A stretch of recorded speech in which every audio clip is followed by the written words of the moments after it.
কেউ কোথাও যাবে না। এটা কি করছো ভোলাদা? ওর জন্য তোর মায়ের প্রাণ যেতে পারতো গয়না। ওকে তো আমি ছাড়বো না। ভোলা, ভোলা, তুমি আইন নিজের হাতে নিতে পারো না। বন্দুকটা কি কোনো মজা করার জিনিস? এর আগেও তুমি বন্দুক দেখিয়ে আমাকে আর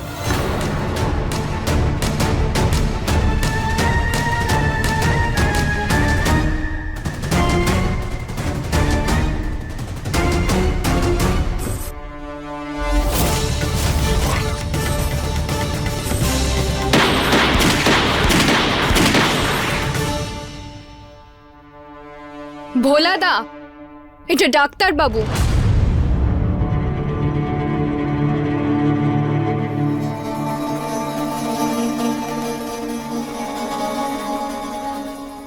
আমি আপনাদের ভয় পাওয়াতে চাইনি জামাইবাবু, কিন্তু ওকে ওর ভুলের সাজা না দিয়ে আমি ওকে কখনোই যেতে দিতে পারি না। কিন্তু কে দেবে শাস্তি? তুমি? না, কোনটা সত্যি মিথ্যে আর তার বিচার গ্রামের পঞ্চায়েত করবেন।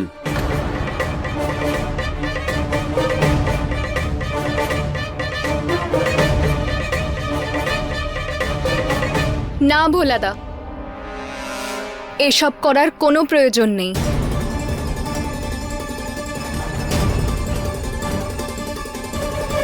দেখুন আলিয়া ম্যাডাম, ভুল তো আপনি করেছেন। আপনার গাড়ি দিয়ে আমার মাকে ধাক্কা মেরেছেন। আর এটা যদি অন্য কেউ করতো সেও ভয় পেয়ে যেত। কিন্তু আমাদের গ্রামের লোকেদের মন অনেক বড়। আমাদের আপনার কাছ থেকে না কোনো টাকা চাই, না অন্য কিছু। আমরা শুধু অনুশোচনা চাই। আপনাকে ক্ষমা চাইতে হবে নিজের গাড়ি দিয়ে মাকে ধাক্কা মারার জন্য। ক্ষমা চান। সেই মানুষটা কেমন আছে তাকে হাসপাতালে ভর্তি না করে আপনি ওখানে টাকা ফেলে পালিয়ে গেলেন। তাহলে তো ক্ষমা চাইতেই হবে আপনাকে এখানে। আপনি ক্ষমা চেয়ে নিন, বিষয়টা তাহলে এখানেই শেষ হয়ে যাবে।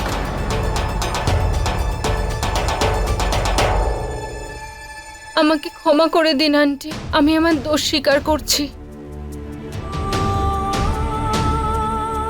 তোমার মায়ের অ্যাক্সিডেন্টটা আমার গাড়িতেই হয়েছিল।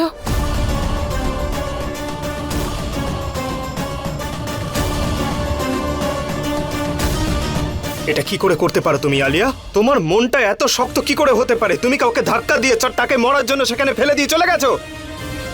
তোমার মধ্যে একটু মনুষ্যত্ব নেই? আয়ুষ্মান, এত ভয়ঙ্কর স্বপ্ন, আমি সত্যিটা বলে দিলে আয়ুষ্মান কোনোদিন আমাকে ক্ষমা করবে না। আর আর হতে পারে আমাকে হয়তো বিয়েও করবে না। না, আমি এই সত্যিটাকে স্বীকার করতে পারবো না। ক্ষমা চান এক্ষুনি মায়ের কাছে। আরে আমি যখন কিছু করিনি তাহলে আমি ক্ষমা চাইবো কেন শুনি?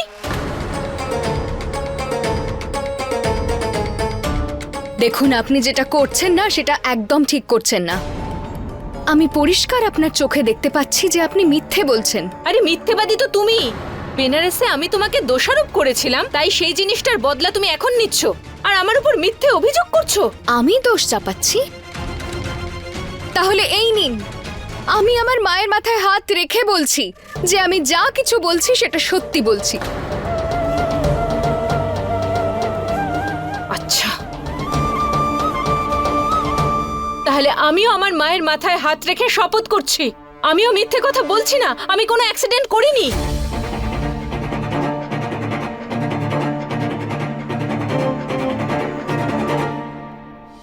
গয়নার মা তো আলিয়ার হাত থেকে বেঁচে গেল, কিন্তু আলিয়া তো নিজের মাকেই মেরে ফেলবে যদি ও আমার নামে মিথ্যে প্রতিজ্ঞা করে। তো ঠিক আছে, যদি তাই হয় তাহলে সত্য মিথ্যার বিচার পঞ্চায়েতে হবে। ব্যাস,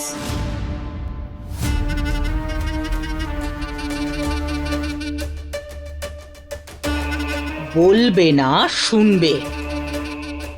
গয়না, যদি কথাটা সত্যি বা মিথ্যেই হয় তাহলে ডাকো তোমার পঞ্চায়েত। আমিও দেখতে চাই কে সত্যি বলছে আর কে মিথ্যে। বুঝেছো?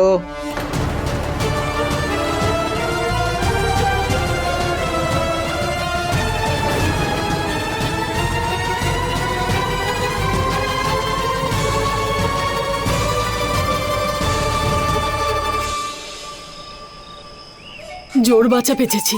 রাঘব যদি এই গয়না সমেত দেখে ফেলতো তাহলে দিদিকে বলে দিত আর দিদি যদি জেনে যেত আমাকে তো তাহলে মেরেই ফেলতো। এবার না ভেবেচিন্তে বিক্রি করতে যাব। দেখো, হ্যাঁ? এই গয়নার ব্যাপারে কেউ জানতে পারুক বা না পারুক, ওই যে বসে আছেন না, ওনারা কিন্তু সব জানেন। ইনি শুধু কি চুরিয়ে দেখতে পায়, আমার কষ্টটা দেখতে পায় না? দেখো, তুমি যা বলছো তার মানে কিন্তু এই নয় যে আমরা চোর হয়ে যাই। আমি তোমাকে অনেকবার বুঝিয়েছি, গয়নাগুলো তুমি ফেরত দিয়ে দাও। রাঘবের এখানে থাকার মানে কিন্তু এটা বোঝাচ্ছে যে ভগবানের মারে কিন্তু কোনো শব্দ হয় না।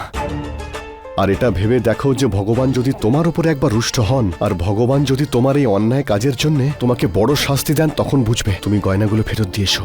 আরে কাজ যদি ঠিক মতন না করতে পারো, অন্তত চিন্তা ভাবনা ঠিক রাখো। ভগবান আমাদের দেখতে পাচ্ছে, শুধু এটাই চিন্তা তো। দাঁড়াও আমি দেখাচ্ছি। ঠাকুর ক্ষমা করো। এই দেখো দেখো, আর দেখতে পাচ্ছে না ঠাকুর। এখন কোনো চমড়াজ আমাকে চেন দিয়ে বাঁধতে আসবে না। তো আমার বর বাবাজি, নিজেও শান্তিতে ঘুমাও আর আমাকেও শান্তিতে ঘুমোতে দাও, বুঝলে? বড় বড় কথা চুরি করো না। আমি তো বুঝতেই পারছি না কাকে বিশ্বাস করব, কে সত্যি বলছে। একদিকে আলিয়া, যার সঙ্গে আমার বিয়ে হতে চলেছে, অন্যদিকে গয়না, যে সব সময় নিজের পরিবার আর সত্যির সঙ্গ দেয়। কিচ্ছু বুঝতে পারছি না। আয়ুষ্মান, আয়ুষ্মান, তুমি ওই কাজের মেয়েটার থেকে আমাকে বেশি ভরসা করো তো। তুমি তো জানো আমি এমনটা কোনোদিন করতে পারি না। আলিয়া, তোমার মনে আছে সেদিন তোমায় জিজ্ঞেস করেছিলাম রক্তের দাগ কোথা থেকে এলো? তুমি কোনো অ্যাক্সিডেন্ট করোনি তো? না না না, আমি তো কোনো অ্যাক্সিডেন্ট করিনি। তুমি আমাকে মিথ্যে বলনি তো সেদিন? দেখো, তুমি আমাকে সত্যিটা বলতে পারো আলিয়া। আয়ুষ্মান, আমি সত্যি কথাই বলেছিলাম। ইনফ্যাক্ট তুমি বলেছিলে বলে আমি ড্রাইভারকেও জিজ্ঞেস করেছিলাম। তখন উনি বলেছিলেন যে ওনার গাড়ির সঙ্গে একটা পশুর ধাক্কা লেগেছিল, সেই পশুরই রক্ত লেগেছিল। কিন্তু তারপর উনি ওই পশুটার চিকিৎসাও করিয়েছিলেন। প্লিজ আয়ুষ্মান, আমাকে বিশ্বাস করো, বিশ্বাস করো তো প্লিজ।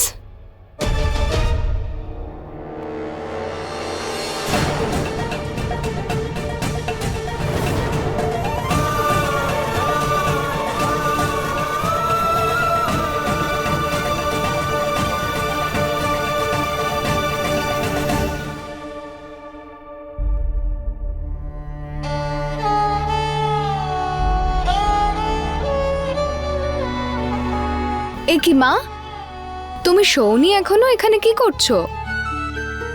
না শুইনি। হ্যাঁ, এদিকে আয়, বস। কি হয়েছে? গয়না, আমার না তোর সঙ্গে একটা কথা বলার আছে। কি কথা মা? সত্যি করে বলতো, তোর আর জামাই বাবার মধ্যে সব ঠিক আছে তো? তুমি এসব কেন জিজ্ঞেস করছো? তোমাকে কেউ কিছু বলেছে নাকি? আরে ওই তোদের বাড়িতে যে ছোট বৌমা হবে না, আরে কি যেন একটা অদ্ভুত নাম। আলিয়া। হ্যাঁ, আলিয়া। ও জামাইবাবুর একটু বেশি গায়ে পড়ছে। আমি তোকে কি করে বোঝাই? এইসব ঠিক নয় রে মা। না না মা, সেসব কিছু না। ওরা শহরের মানুষ মা, আর ওদের কাছে এসব চালচলন খুবই সাধারণ ব্যাপার। আর ওরা দুজনে খুব ভালো বন্ধু। তুমি নিজের মনে এসব চিন্তা পুষে রেখো না। দেখ মা, তেমন কিছু থাকলে আমায় বল। তোদের স্বামী স্ত্রীর মধ্যে সত্যিই কোনো সমস্যা নেই তো? তবে আমি কিন্তু দেখেছি জামাইবাবু তোর খুব খেয়াল রাখে, তোকে খুব ভালোবাসে।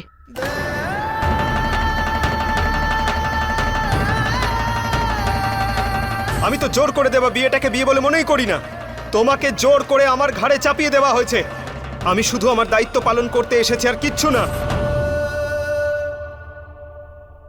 না মা, ওটা ভালোবাসা নয়। আমি ওনার কাছে শুধু একটা দায়িত্ব। আর জোর করে বিয়ের মধ্যে ভালোবাসা, এমনটা তুমি দেখেছো আগে কখনো? এই দেখো আমার হাত দুটো, এখানে কত ভাগ্যের রেখা রয়েছে। ভালোবাসার রেখা একটাও নেই।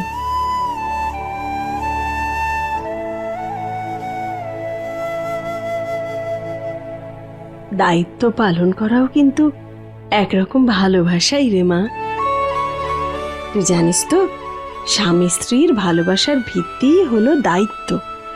ভালোবাসা তো এ থেকে নিজে নিজেই আসে রে মা। ছেলেদের মন আর মাথা দুটো একে অপরের সঙ্গে জোড়া থাকে, কিন্তু মাথা থেকে মন অবধি আসতে একটু সময় লাগে। কিন্তু যার খেয়াল মাথার মধ্যে ঘোরে না, একদিন তার জায়গা মনের মধ্যে ঠিক হয়ে যায়। বুঝলি কিনা বল? শুধু তোরা স্বামী স্ত্রী দুজনে এই পথটাতে একে অপরের হাত ছাড়িস না, নিজেদের মধ্যে এমন দূরত্ব বানাস না যাতে তৃতীয় কেউ এসে তোদের মধ্যে ঢুকতে পারে।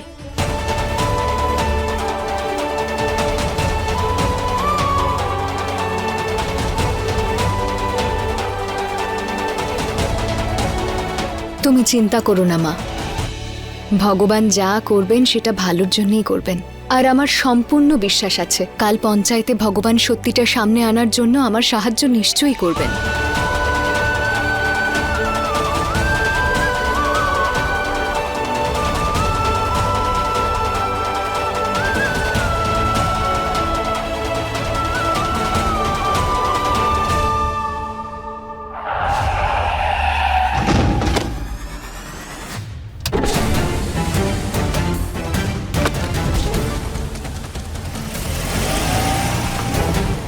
মনে হচ্ছে রাজু এই অ্যাক্সিডেন্টের ভিডিও পাঠিয়েছে।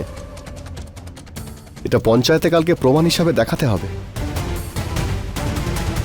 কত বড় বড় মশা এই গ্রামে। দিদি, একটা রাতের তো ব্যাপার, আপনি শুয়ে পড়ুন না, আমি হাওয়া করছি তো। আরে শোবো কি করে? ঘুম পাচ্ছে কিন্তু ঘুমোতে পারছি। আপনি ঘুমোন না, আমি হাওয়া করছি। ছাড়ো তো, আমি করে নিচ্ছি। সেবা করার নাটক করছে।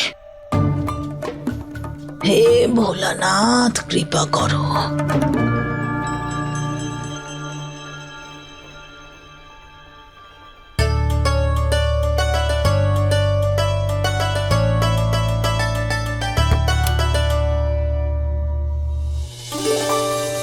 এটা পাশের বাড়ির কাকিমার থেকে নিয়ে এলাম, এবার আর আপনার কষ্ট হবে না। বেশি ভালো হওয়ার নাটক করো না মেয়ে, বুঝেছ? আমাদের সমস্যা এই গরম আর পাখা নয়, আমাদের সমস্যা তুমি। যেদিন থেকে আমাদের জীবনে এসেছো সব উলট পালট করে দিয়েছো। না আলিয়ার ওপর দোষারোপ করতে, আর না তোমার এই পঞ্চায়েত বসতো, বুঝেছ? এখন দয়া করে বেরিয়ে যাও এই ঘর থেকে। বেরো, বেরোবে নাকি মরবো এক? যাও।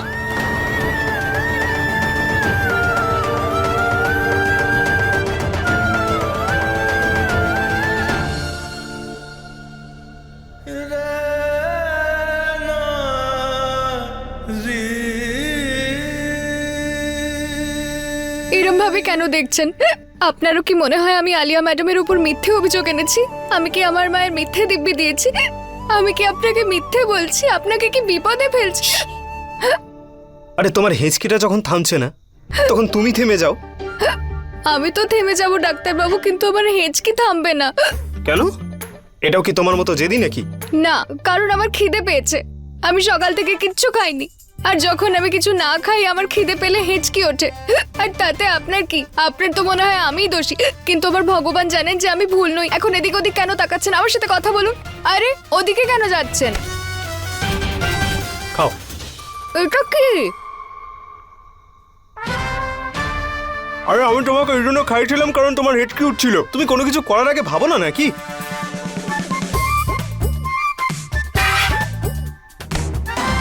এটা জল কি? খাও। আমার দরকার নেই জলের। চুপচাপ জল খাও।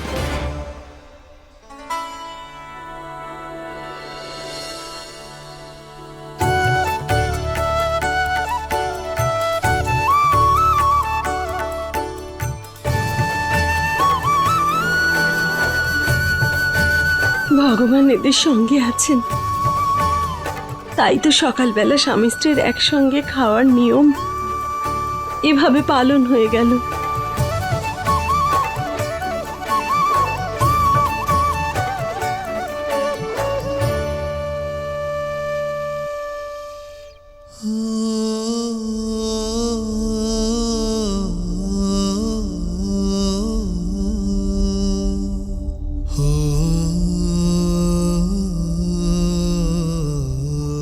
ডাক্তারবাবু, আপনার কি সত্যি মনে হয় আমি মিথ্যে বলছি?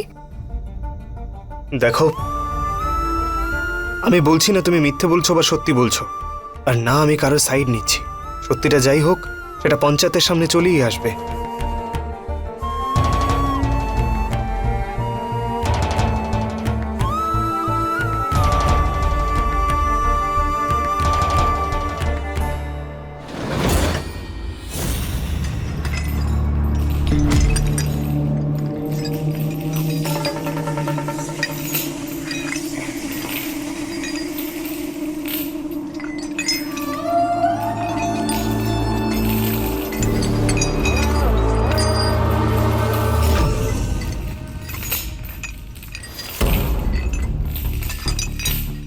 এই আওয়াজটা কোথা থেকে আসছে? আরে লাইটটাও তো জ্বলছে না। এই শোনো না, দেখো না, কিছু একটা অদ্ভুত আওয়াজ আসছে। ওঠো না।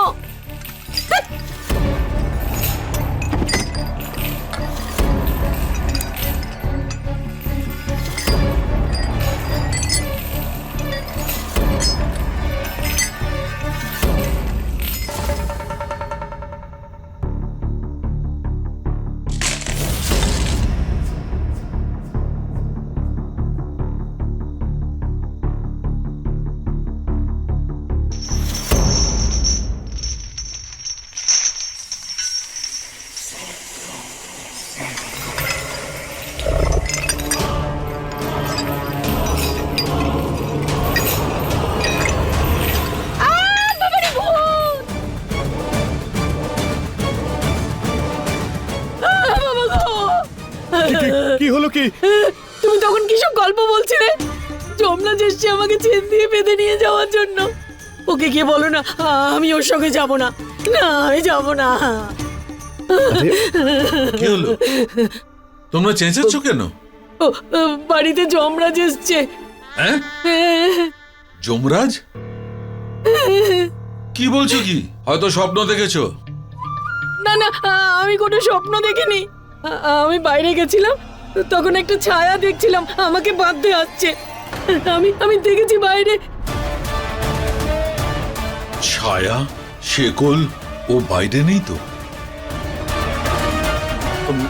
আচ্ছা, তুমি কে সামলাও, আমি দেখছি।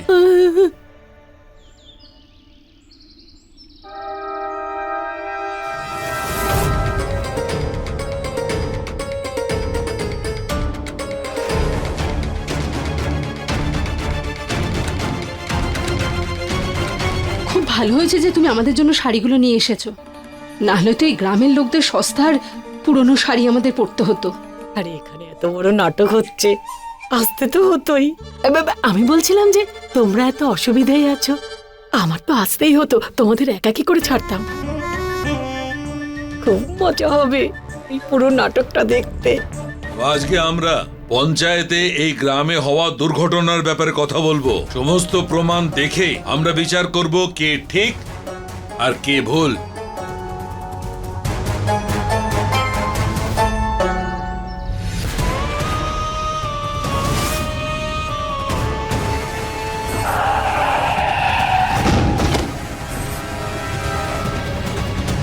প্রধান মশাই, আমার কাছে এটার পোক্ত প্রমাণ রয়েছে যে এই আলিয়া ম্যাডাম নিজের গাড়ি দিয়ে মাকে ধাক্কা মেরেছিল।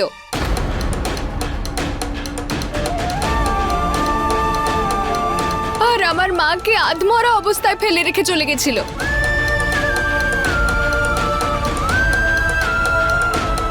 আর এই যে এখানে তার প্রমাণ, এই দেখুন, এই দেখুন, এই কাপড়ের টুকরোটা আমি ওনার গাড়ি থেকে পেয়েছি। আর এই যে এই শাড়িটাই মা সেই দুর্ঘটনার দিন পরেছিল। আর গ্রামবাসীরাও সাক্ষী যে তারাও সেদিন ওনাকে নিজের গাড়িতে করে আসতে দেখেছিল এই গ্রামে। বলুন আলিয়া ম্যাডাম, আপনি এসেছিলেন তো ওই দিন আমাদের গ্রামে? চুপ করে আছেন কেন? এখন সবার সামনে সত্যিটা বলুন। বলুন যে আপনি এসেছিলেন আমাদের গ্রামে ওই দিন।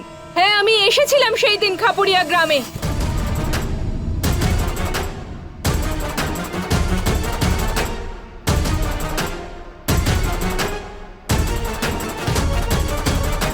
কিন্তু তার মানে এই নয় যে ওই অ্যাক্সিডেন্টটা আমি করেছিলাম।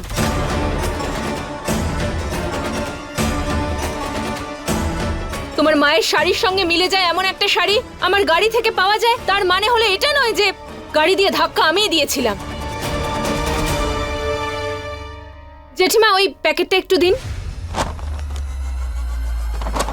এই দেখুন হুবহু একদম সেই কাপড়টাই দেখুন।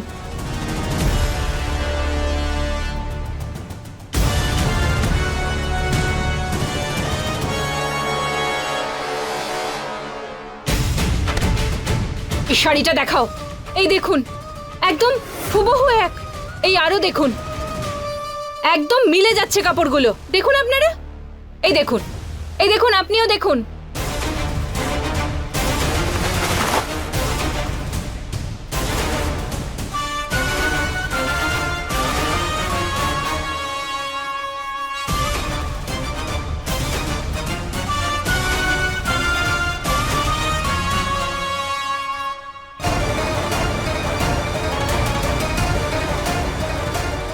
ওই দিন আমি গাড়ি পরিষ্কার করার জন্য একটা কাপড় নিয়ে এসেছিলাম।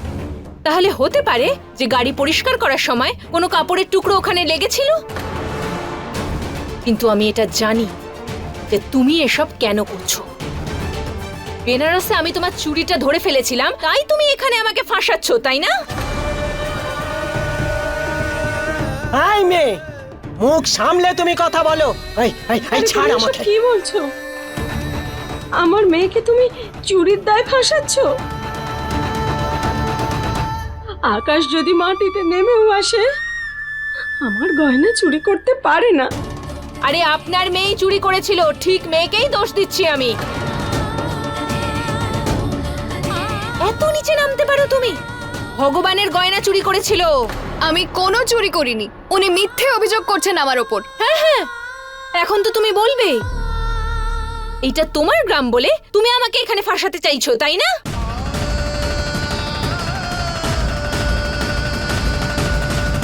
ওই সময় কঠিন শাস্তি পাওয়া উচিত ছিল তোমার।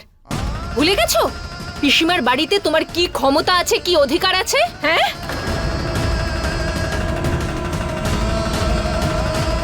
ভুলে যেও না যে তুমি ওখানে কাজ। আলিয়া,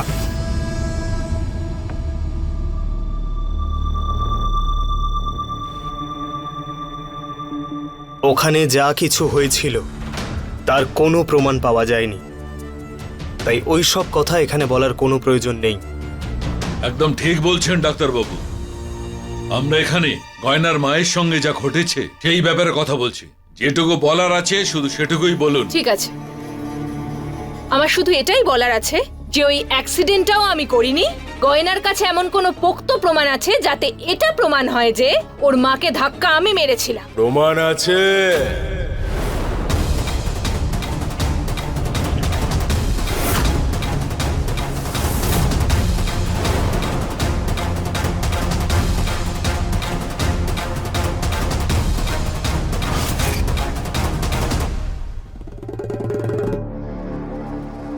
আমার কাছে পোক্ত প্রমাণ আছে, যেটা আসল সত্যিটা এখানে সকলের সামনে চলে আসবে।